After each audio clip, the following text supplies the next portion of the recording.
get a lot of, I guess, heat from people like, why did you want to be a prosecutor? Like, oh, you're black, like you're just becoming a part of the people system. That's black as well. Yes, that's they're sad, like, yeah, they're like, why would you want to do that? That's like sad. you're one of us, and like you're turning your backs on us, like you're putting us away. Hi, kings and queens. This is still Sharpn Steel. What's up, y'all? This is still Sharpn Steel. We are back again. Mr. Love is Love, and we got a beautiful guest. This is my sis right here. I'm gonna let her introduce herself, but more so tell her, her story. Hi, everybody. My name is Brunette Rutherford. I am born and raised from Brooklyn. I'm currently a prosecutor, and I have been doing that for about over a year now. Went to University of Bridgeport. Went to Drake University Law School. And yeah, so I'm here to tell you all about my story.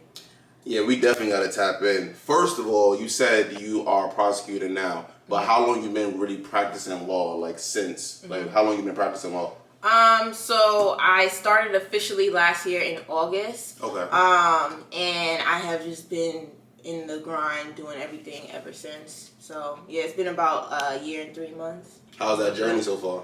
It's been crazy. It has just, I feel like last year was just like me getting used to everything. So that was August to December. Then in January, the laws kind of changed in terms of what are bailable offenses, meaning if somebody gets arrested for a crime, what could the courts set bail on? So that completely changed as of January this year. And then COVID happened, so everything kind of just shut down. Like courts closed. We couldn't really work on our cases. It's just been a mess. Like the last time I was in court, like for real, was in March of this year. What? And then I just did a trial for the first time. I want to say in September last month. But like being in court in September was the first time that I had actually been in court since March. So it was like 6 months not being in court at all. Wow. And then you just became a prosecutor, like fully in. So Yeah. it's like, this is like a whole new thing. Yeah. Damn. Yeah. Since March? Yeah. Ooh. So like now they coming in. Yeah, I mean, so now things are kind of getting back to normal. They're trying to open the courts up, but it's really, it's different. Because, like, it'll be only certain days of the week, or, like, they'll do certain stuff virtually, so you get to see the judge on Skype, but you can't, it's not the same. Like, even arraignments, like, people get arrested and have to see the judge, it's all done virtually. Yeah. Like, nothing is done in person the way how it used to be every single day. Like, people aren't in the courts the way they used to be. It's strange. Yeah, it's strange. Different. It's something to adapt to, though. Yeah, definitely. Okay. And the question is just like, what will this look like in 2021? Because some people are like, well, things are going to go straight back to normal, but I don't think so. Now that we know that we can do things virtually, it doesn't necessarily make sense to just go right back to doing everything how we used to, especially if people's safety and health is at risk too. So. Do you bring your cases home with you? Yeah, and I can actually access them like on a virtual system, so I don't necessarily need the physical cases all the time. I can only imagine how the house looking with all that paperwork. I know. Sheesh. Yep. That's one thing about like being a lawyer. Like I'm not really knowledgeable of just like the system and stuff, but I know y'all have a lot of paperwork. Like I see people like books of stacks of papers. And like, I don't know if y'all ever seen like in movies, even with like attorneys, they always have like that bookshelf of all like the cases. Yeah. Like that's always like how it looks. But it's a lot of paper, a lot of law, a lot of everything. But now that we're like in the 21st century, we can like look things up online. So it's not everything is already in the palm of our hands. Yeah, exactly. Yeah. You can do it on your phone. So yeah. So you would say like now it's going to be a whole new adjustment. Like, do you think it's a balance like with the virtual world and how things used to be done? It's going to be like a balance now? I think so. I mean, I'm 25, so I'm pretty young, and I'm a young attorney. So I deal with a lot of attorneys who are way older than me, and they're the ones who need to adjust. Because, like, for us, like, using the computer, using our phones, this is normal. But, like, for them, it's been an experience of being on Skype or trying to figure out how to open Zoom. Like, But they're working on it, and they kind of like it because a lot of them now can be at home and, you know, be with their families, but also do their work too. So I think it's we're moving in the right direction. That's good. Being that you're so young in the legal system, how do you feel like there's something that you would like to change?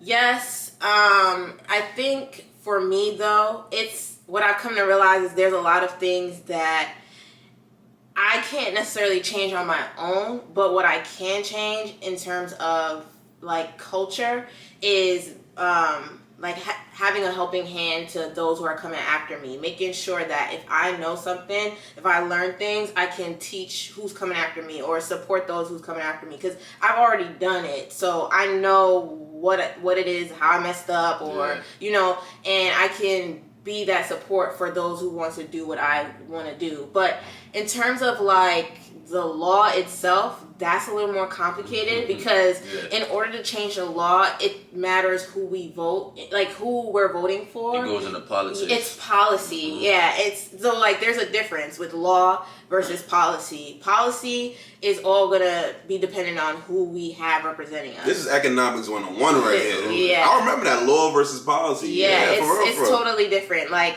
and that's why everything is kind of all intermingled with politics and law. But when you're a practicing lawyer, you're more so focused on advocating for what's already like on paper. Like, you're not really trying to change things, really. The people who are trying to change things are the people who are like your representatives, like the congressmen and all exactly. that, and the Bidens. Let me stop. Let me stop. At the same time, though, so it sounds like you would love to incorporate a support system. Definitely, absolutely, I love that. yeah, I love that. absolutely. Okay. Was it like ever like a situation where somebody taught you, or you had to learn everything on your own? So I should throw this out there, but I'm also a member of Alpha Kappa Alpha Sorority Incorporated, which you know. And one of the things that I found by joining my sorority is I had a support group. I was able to network and mentor with lovely ladies who do this work, and it's very important because for us as Black people, we don't necessarily always see people who look like us in some of these fields. And it's hard because when I step in a room and I don't see anyone that looks like me, I feel a tad bit uncomfortable. So having those people to say or show me like what it is that I need to do, I think it made it easier for me. It was a smoother transition. Exactly. And it's something that I want to do for other people as well. That takes me to the next question. Like, what made you want to become a prosecutor in the first place? Yeah, so interestingly enough, this is not something that I ever thought I would do. I never wanted to do criminal law. So this is a whole 360? Yeah, it was. I never wanted to do criminal law. I always felt like it would be too much because so much is at stake. When you think about just like our history or what our freedoms are, like life, liberty, and death, right? Like, we could really go into those things, but, you know, you have the right to live. You have your liberties. And in this country, some states believe in the death penalty. Yeah. Never wanted to be involved in something that would have such a gravity, like a high, like, stakes game type of thing. But when I was in law school, I went to a program where it was talking about the racial disparities like in the criminal justice system and how Black people, Hispanic people are incarcerated at such a disproportionate rate to all other types of groups. And I was like, like, that's really crazy. So like, that made you, that was like you, like that pushed you, that motivated you? It did. It was like, well, yes, it opened my eyes up, but it also made me think, how can I get involved? Like, what can I do here? And I remember I spoke to one of my mentors in school, and I said, like, I'm struggling with this. Like, I do want to be a part of this, but what do I do? Like, do I become a prosecutor? Do I become a defense attorney? Like, what do I do? And he said, Brunette, you know, like, you could always be a defense attorney. You can always represent people, and people definitely, they have a constitutional right to an attorney. Like, they deserve that. But prosecutors have more power because the prosecutor has the discretion to say, these charges are, like, bogus, or, you know, these charges don't necessarily amount to what actually happened. These are not appropriate charges. And you can ultimately dismiss the case if you feel like it's not, you know. So from my understanding, it sounds like it's in your hands to go to jail or go home. Yeah. And so when you think about that, like, that's that's a lot of power. And so for me, if I know that a system has a lot of flaws or a system is not necessarily always fair, why not be a part of the side that can actually exercise some type of discretion or exercise just like doing the right thing? Just choice. Yeah. So that's what kind of led me down that path of becoming a prosecutor. It's crazy because you spoke about just like black people, like, you know, if you notice, we always gotta do the one extra. You know, we already at a disadvantage. Yes. So like you being in the room and seeing like the European culture, like explain to me how was your first day. Like, take me through the emotions of the first day of the job. Yeah, that was a tough day. Just off the strength that I had started early. I didn't start, like, because when you kind of start, you start with a class of people. So it's like 50 people, but I started early. So it was me and 2 other people who actually started. That day, when we first got in, we met with the DA himself.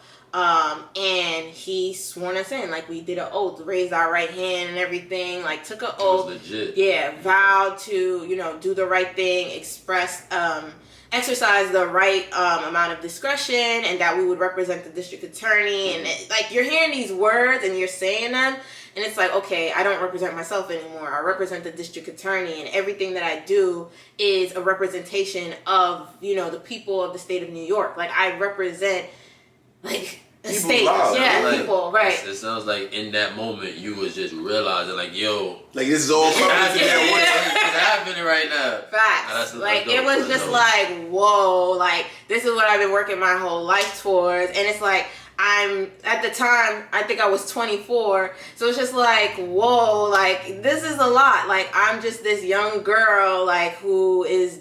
I have so much responsibility. And so I think for me, it was a good feeling, but it was also like a lot. Like, and I'm also carrying my ancestors on my back. All the time. You know? So it's all just the like, time.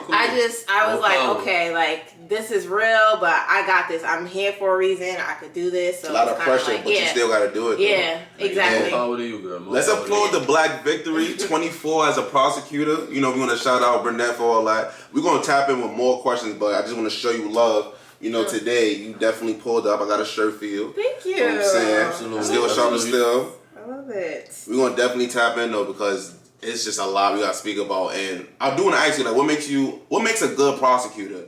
That's a really good question. I'm not sure if you guys have seen Netflix. All Rise? When They See Us, no. Oh. When They See Us. All right. The 13th. About the Central Park 5. Yeah. Central Park 5. Yeah, I see You that. guys have some. I seen bits and pieces. So, I mean, that was a tough thing to watch. Even if you didn't see it in totality, I could understand. Because it's something that I couldn't even watch fully. But, you know, that really was something that really happened. Like, our parents lived through that with the Central Park 5. How they kind of the system failed them, you know? And so I would say that's an example of a bad prosecutor if you want to watch what a bad prosecutor is or what Injustice, a prosecutor should do. basically. Exactly. But a good prosecutor, one thing that they tell us is that our duty is to always seek justice and not just convict. So I think it's powerful because a lot of times I get a lot of, I guess, heat from people like, why did you want to be a prosecutor? Like, oh, you're black, like you're just becoming a part of the People system. that's black as well? Yes. That's they're sad, like, yeah, they're like, why would you want to do that? That's like sad. you're one of us and like you're turning your backs on us, like you're putting us away. And that's hard to hear because when you think about what we're supposed to do, which is seek justice and not convict, my job, when I get a file, I'm not thinking automatically like, okay, yeah, this person's going to jail. Nah, I'm thinking, what are the holes in this case? Like, what happened? First of all, I need to speak to all my witnesses, the police, the victims, any eyewitnesses, figure out what happened, if anything went wrong, if things aren't adding up, because sometimes it's not all the way. Yeah, it kind of takes me to my next question too. Like, so that's how you approach all your cases, basically. Yeah, and like, there's been times where like it's you could say that either what the person did wasn't a crime, meaning that they shouldn't have been charged at all, or the crimes that they were charged with are not appropriate. Give me an example.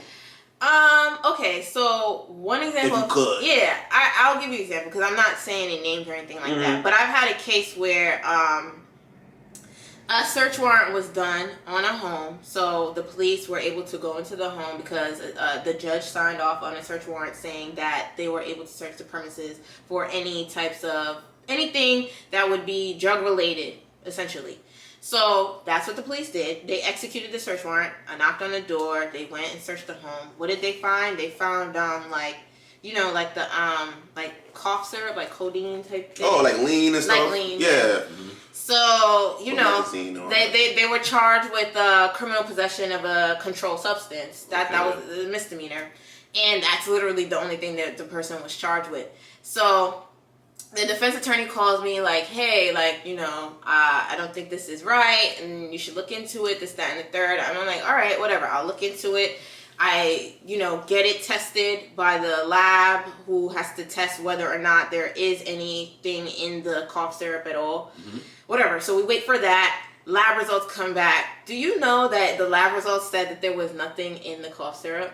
Like, there was nothing in it. Like, there was no evidence of a controlled substance at all in this. So what was the reason for them to even get the search warrant in the first place, if you could specify? I really don't know. I don't know if he had other cases and that they thought that he might have been dealing drugs or whatever. Like, I don't really know. It just was given to you. And I just got that case. And, but when the lab results came back, there was nothing in the bottle. Like, there was nothing. So, I mean, if he's charged with possessing a controlled substance, and I have a lab report that says there's no controlled substance in the bottle, what do I have to do? That's the epitome. I have to dismiss the case. That's the example of the justice system right now. It's so many cases that be going under the rugs just like that.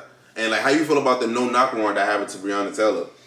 See, yeah, that's a blurry conversation right there. It is. It's very controversial, and I have my personal personal thoughts on that. Just being a black woman, but it's tough because in every state the laws vary, and so there are certain things that can be done, and even with them being able to carry out there, like it's certain things that differs from there, from New York, but. I guess what I will say on that is just, Breonna Taylor needs justice. That's all it is. Shout out to Breonna Taylor. We love you. Family still needs justice. Back to what you were saying, I'm going to piggyback on that really fast. You were just pretty much saying the whole idea, the whole concept is to search justice and not convict. Mm-hmm. How can we get more prosecutors to be like that? Mm-hmm. Watching, you. You know what I'm saying? Because from watching, I'm not saying TV is like the reality, but from watching a lot of shows, a lot of not NCIS, but Law and Order and everything, they more focused on just convicting. Yeah. Instead of just getting a lot of research, when there's a lot of evidence in front of their face, when there's a lot of evidence that's missing, they're more focused on just convicting individuals. So how can we get more prosecutors to just take the time and go through the process? So there's two things with that. Let me see. Okay, first is that I want to say that the culture has definitely shifted. I know, in the 80s, New York was crazy, with crack and everything. Talk about it. It's a lot. So the culture of, I would say, the police department and even prosecutors at that time was more so put these people away. That's when Giuliani's era, I believe. Get them out of here, put them away. And so now there's been a shift. It's not really like that. And as we've seen even with this year, there's been a lot of tensions with just what we see after George Floyd, and it's a lot of things that you can see the community is not really going to take anymore, but it's putting pressure on the governor, pressure on the system, the police department is putting pressure. So I think that you will find there are more prosecutors who are focused now on what we would call rehabilitation. So not necessarily focused on putting people in jail, but how to help people, actually help them. Mental health. Yeah, exactly. We are more focused on that, and I can definitely attest to that. And a lot of people actually are not going to jail. I don't know if you guys are familiar, but a lot of the jails on Rikers Island actually has closed down. Wouldn't you say that only due to COVID? No. It was even before COVID. It's really? because pressure has been put on like the system that like this is not working. Like Rikers, it's not working. That change needs to come. Yeah, so it's shifting. It's not perfect, but it is shifting. The second thing that I wanted to say was that the system definitely does need to change. I agree. Like I said, I have a caseload of about 289 cases. I am only one person. So when you think about that, there needs to be more resources pushed towards the prosecutors, pushed towards hiring more people, pushed towards allowing us to get more money for what we do, because it's nearly impossible. It's hard for us to continue with this work and to do it to the best of our abilities if we have such a high caseload. Yeah, and we don't really have too much things at our disposal. Exactly. So, I mean, like Ja was saying, things can get pushed under the rug. Sad to say, but if you only have one person and they're dealing with nearly 300 cases... Yeah, what you think is going to happen, right?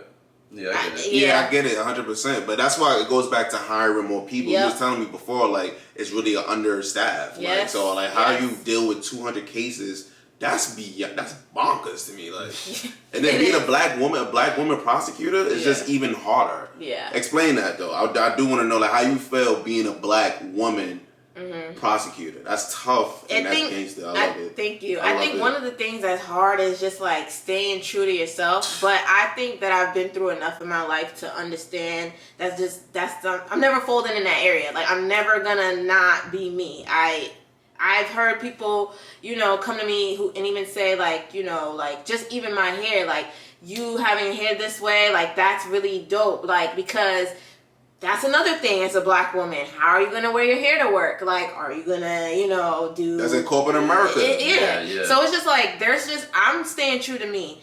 But it's hard because the majority of people that I work with, I would say we're just so different. And it makes it hard to have genuine and open conversations, which I feel like is so needed during this time of like high tensions, because the only way to push forward is to understand like other people. But how do you do that? But do you think it's needed for a melting pot in that culture, or do you think it should be more of people of African descent? Because people can't really understand you unless it's culture, unless they come from your culture. It's like having like a black educator, Like, that's a really interesting point. And then it goes back to what's that? Not psychology, but not anthropology.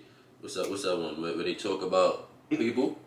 I think it's psychology. One of them is either psychology or anthropology. But at the same time, what they were saying, the whole concept is, granted, you got that culture, you have that culture. You just have to have the understanding that we are two different cultures. Yes, you get what I'm saying? Yeah, no, I do agree. We are two different cultures, but we still have to coincide together. I think that. So Jai, you brought up the point of like, should we have more of us in there? I agree with you, Brian, in that it's like, I don't think we need more of us necessarily. That would be nice and ideal, but also just being from New York, like, it's not just us two. There's plenty of other cultures. Like, you gotta understand, like, we have, just so many different cultures. So we need everyone, but we do need to come to that understanding, like, we're different. And we're all needed here, but, it is what it is. Like, I'm different from you, you're different from me. We represent two different things, but how do we make this work? Like, and that's tough, though. How do you do that? Yeah, how are we going to, like, live within a society? How are we going to function and operate? I think we would have to really get rid of fear. The problem is a lot of people, I would say, in my experience of working, I think what drives them is fear. And inferiority. Yes. And because of that fear, that's why they're not willing to take that step, like you said, of that understanding. 100%. It's just always going to be, well, I'm scared of this, so I'm not going to, talk to you about this, or I'm not going to approach this. Like, I'm just going to feel how I feel or say what I say behind closed doors and act like everything is good when in reality it's not. 100%. And we're not moving anywhere. We're not moving forward. How often do you speak to your coworkers? It all depends.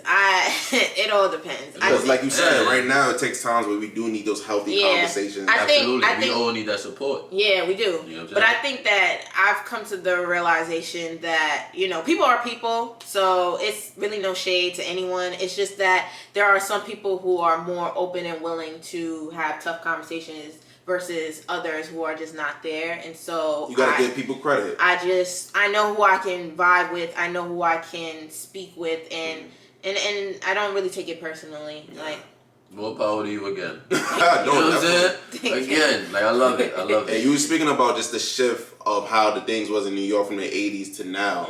What would you tell people that's like young to do? Like, what we need to do? Like, do we gotta knock them doors down and go downtown? Well, what I do just we have gotta to give do? you guys y'all props because I'm just so proud of you guys. I've been looking at what you've been doing in the community, and just like standing up for Black women, just standing up for Black people, and really being the voices, and just giving people education through your platform. About to make me cry. So, like, shout out to y'all because that is what we need to be doing. That's honestly, a fact. Talk about because it. it all relates. Like, everything really relates. It's and for the people who are coming after us, like the young people, I would say that they just need to keep showing up and showing out. Like, there's so much to learn, like so much knowledge to be soaked up. Like, we have YouTube, like we have so many podcasts, we have so many different platforms, Instagram, like that you can learn and you can really connect with people. Like, even if you slid in somebody's DM just on some like, hey, like, you know, I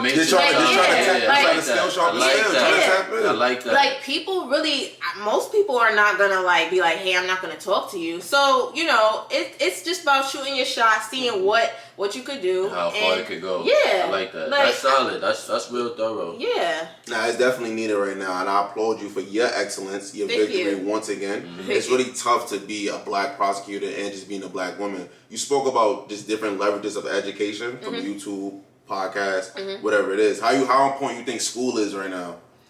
See, yeah, this is we went to the same college, you know, so it's like how on point you think school is to the young, to the youth? This is such an interesting thing because I feel like my entire life, first of all, I come from a Jamaican family, so Oh, what am I saying? I'm not being saying sit there. Continue though. So, I'm so sorry. I was always pressured to like go to school, do the school thing. Like, that was just, they were like, be a doctor, be a lawyer. Like, that's what I was told. But I don't really think that's necessarily the only path to success, especially now. Like, people making money off of YouTube. Like, that's crazy. But literally from people just watching. Watching, right. So I'm always going to push education. I'm not going to say that I don't. That's your upbringing. Right. There's so much to learn. Life is a never-ending classroom. That's Definitely. What I was But told. I think that whatever works for that individual, whether it's a trade or, you know, whatever they want to do, like, it doesn't have to necessarily, like, you don't have to be a lawyer to be successful. You know, you don't have to be a doctor to be successful. Like, however you want to use your platform, whatever you want to use your talents that God gave you, like, just, you know, do that. But I do think that you should still continue to soak up knowledge. You're never too old to learn. You're never, you know, you don't know everything. Like, you could be 50 and still learn from somebody who's 20. So, I would just say that, always try to learn. I try to, like, always learn every day. Yeah, we're a student in growth mode. Yeah, always. So let me ask you, is it fair to say that African Americans, like, of various ages, young, old, don't really matter, because we were talking about school, not really too familiar with the Constitution? I, in my experience, I would say that's a fact. That's a fact? That a lot of people are not familiar with the Constitution. And it's crazy. Fun fact, I actually used to carry a little packet of the Constitution with me everywhere I went. Yeah, you gotta study that. No, you was tapping in. Like one of my professors in at UB, I don't know if you remember Professor Lay. Oh wow. He's a Black guy? No, he's white. Oh.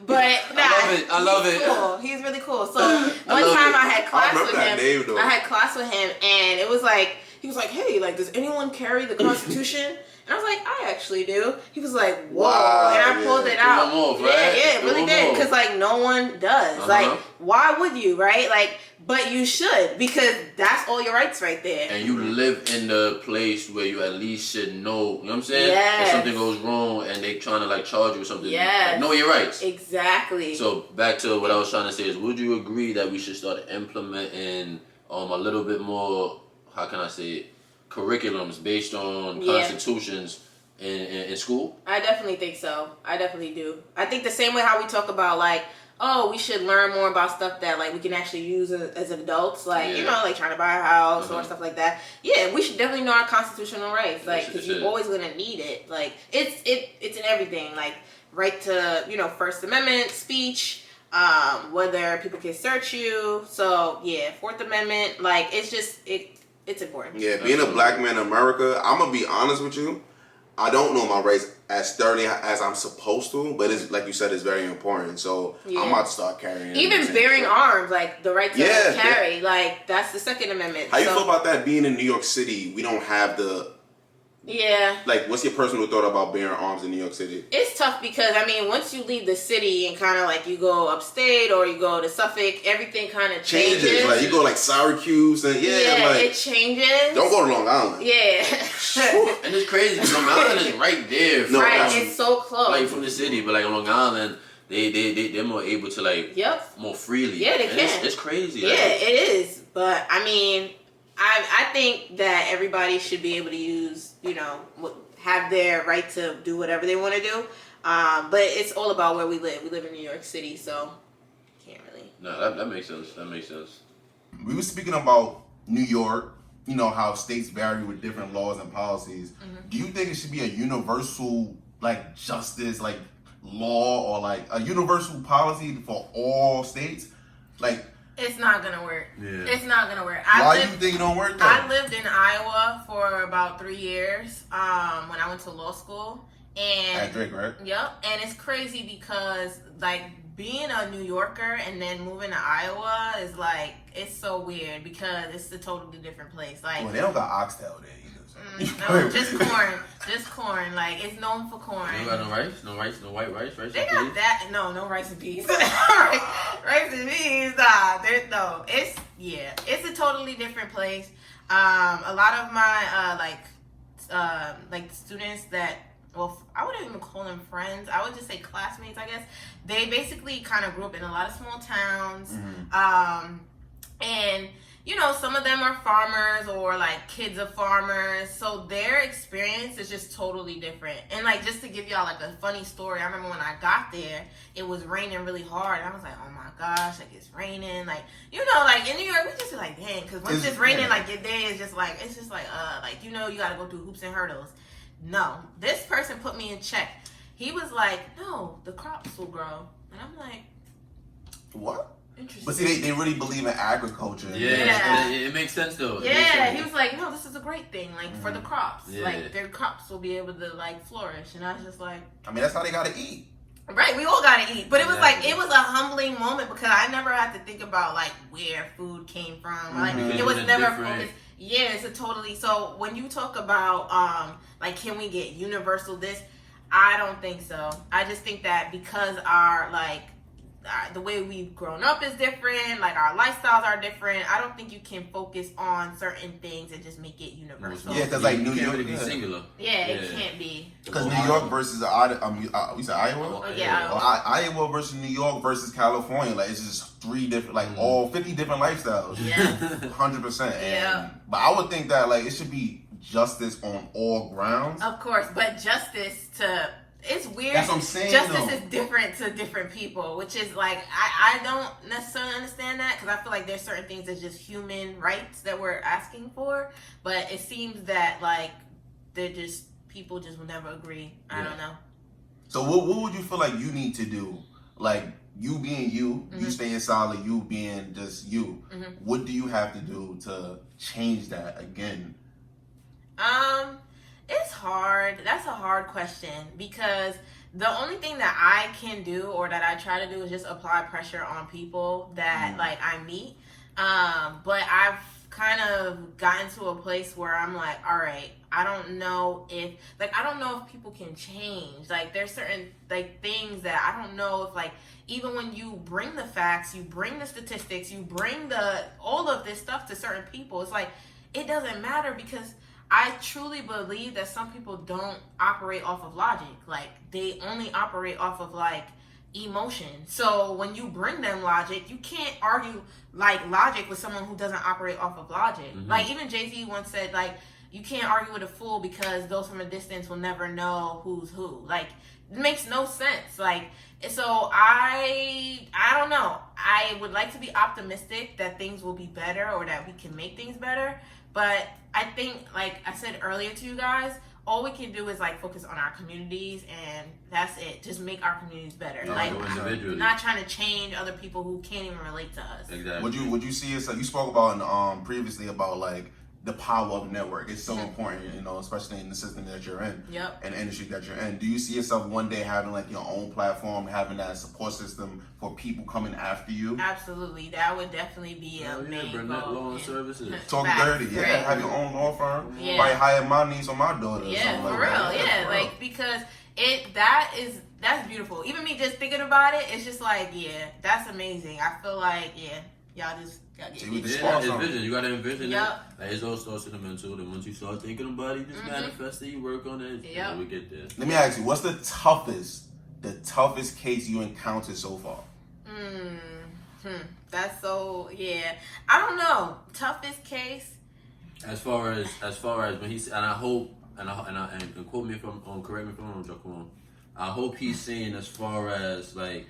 You trying to do your job to the best of your ability, you know what I'm saying, carrying out good judgment, you know what I'm saying, and still make sure that you handle that individual justly. Yeah. They're all kind of like challenging, so it's hard to say the toughest one. Because they're really challenging. The ones that I think are really kind of like crazy is like people who are driving while they're like impaired or under the influence of alcohol, because in those cases sometimes no one is harmed, right? Like there's no, like it's not always where they get into an accident and harm someone else. Sometimes they just get pulled over, crash into a parked car or flip their car, like and they get served injustice for that. Well, you shouldn't be driving drunk. Absolutely. So the thing is that that's what I'm saying. It's tough in the regard that, all right, you have to think about crimes that are not necessarily crimes because an injury was done to someone else, but they're crimes because the law says this is literally a crime. And then property damage. Yeah, that's tough though. That's like a real blurry situation. And you want to prevent people from doing that, because let's say it was your family member or you got into a situation where someone hurt you or you died because someone was driving drunk. You don't want that. You don't want to facilitate or promote that type of behavior. But it's tough because there's not always a injury or harm done in those types of cases. It's just literally the cops notice someone was weaving in and out, and then they're like, hey, like, do you consent to us like doing a test on you? They breathe in the test, and then they find out that they're above the blood alcohol content. I think it's 0.07. 0.08. I'm saying it's great areas. It's great areas. However, at the same time, what's wrong is wrong. And it's rules as well.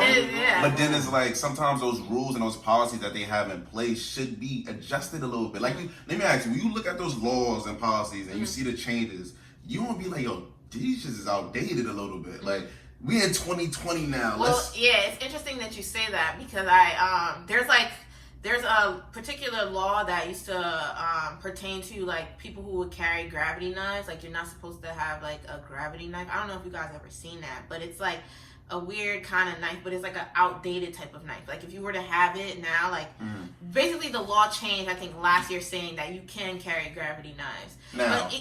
But even like those little knives like that people carry, like pocket knives, like if it's less than 6 inches, like I don't know, like I think that's, I don't know, like, is it a problem? Is it an issue? I don't think it's an issue. Like I've actually had to speak to sometimes supervisors like, hey, like the knife was like literally a baby knife. Like, is this really like worth being charged, But take me to experience if somebody has that knife, whatever, right? Because I don't really, you're a prosecutor, you know everything.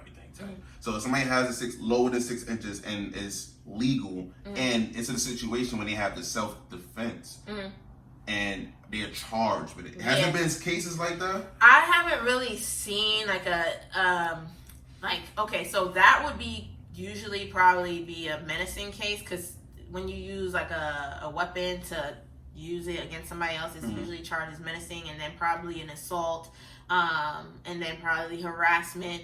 I haven't really seen cases where someone was like actually injured and they did it because of self-defense, but you always got to look at the facts and the just like the situation, what happened, because sometimes people be lying too. Like they be like, oh yeah, like I did this, and they actually was the one who initiated it. Like they'll be like, oh, I defended myself, but they actually initiated the fight, so they're lying. So it's just like it's you gotta really just take it all in a case by case basis. But like I said with you, like I'm always trying to figure out what happened, figure out what are the holes, like, and is someone lying? Like, are you lying? But how you call somebody bluff in 2020 now if they lying? Virtually though. You listen. I like that. But interestingly, okay, so I had another interesting case that was like super strange.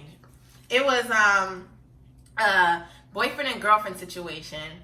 Allegedly, the boyfriend called the girlfriend over to his house but had another girl there, and then it became a situation where boyfriend says that girlfriend took his stuff, like his valuables, like he had a lot of stuff and she took it.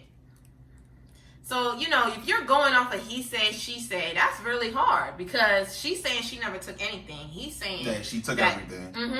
And then also I'm getting like videos of things, like of recordings, but it's not really showing me anything. So you just feel like, you start to feel like, okay, am I a prosecutor or am I just like a pawn or something? Yeah, am I just like being used to like, you know, in this like dispute like between boyfriend and girlfriend? Yeah, I couldn't do that shit.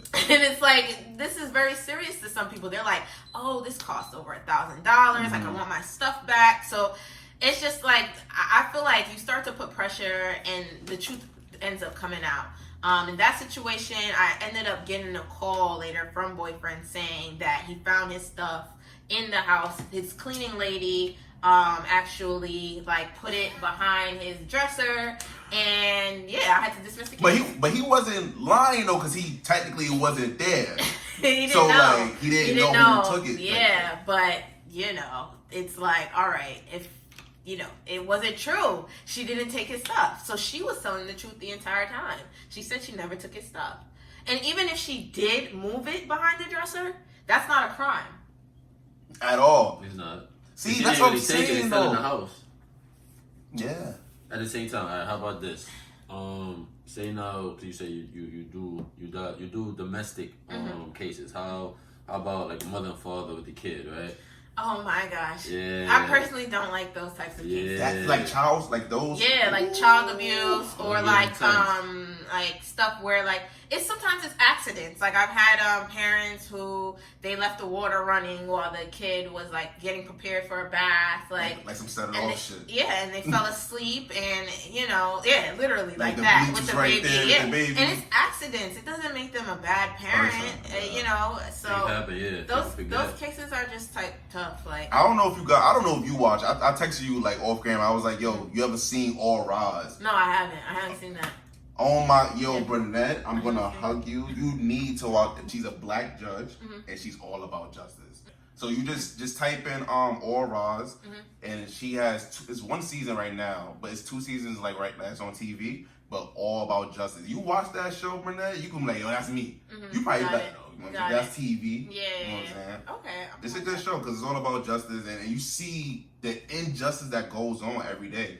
And I kind of want to go into like just a normal black person drama, right? And like, let's say it's not a DUI to get pulled over, and you talk about exercising your rights and the amendments, right? What is things that we need to know as black men? Yeah.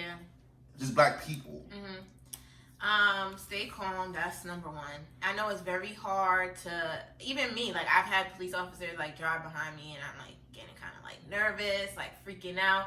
But like just stay calm and kind of like don't allow your voice to, you know, get riled up, because a lot of times I would say that police officers are trying to fill you out. Like they already can run your plates. Like just off of like they'll be behind you and they can already run your plates and see whether or not you have any like a warrant or iCard or anything like that. iCard is essentially just a way of saying like, okay, that you're a person of interest, and so you know they can see all of that just off of the plates. But sometimes like a button or something. It's a system they have in the computer they have in their vehicle. But sometimes the person who's driving the vehicle is not the person who's the licensed that's registered to the car.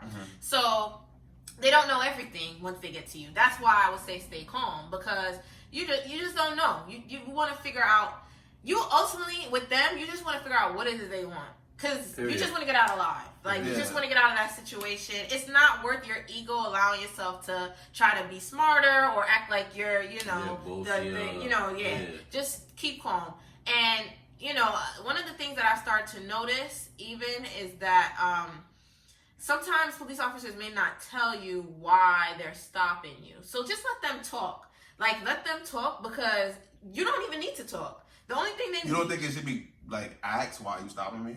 Ask her like you intended to why you stopping me? I do think it should be asked, but I feel like the less talking you do is better for you, because everything is also recorded now. They have body cams, so it's like when they come to you, they're usually supposed to turn it on like as soon as they start talking. I didn't know that. Yeah, they are. They're supposed to turn their body cam on. If you see them, you could be like, okay, is your body cam on? Oh, you can say that. Yeah, because it's supposed to be turned on once they stop you. So, if you want to say anything, is your body cam on? And a lot of people be like, oh, ready to get their phone and start recording. No, put it on now. You know what's crazy? Like, I see the red, white, and blue. I see that American flag. I get nervous. I drive. I pull over. Yeah. I be like, I grab my phone. Like, nah, because I be scared. Yeah, no. And if you want to record, that's fine.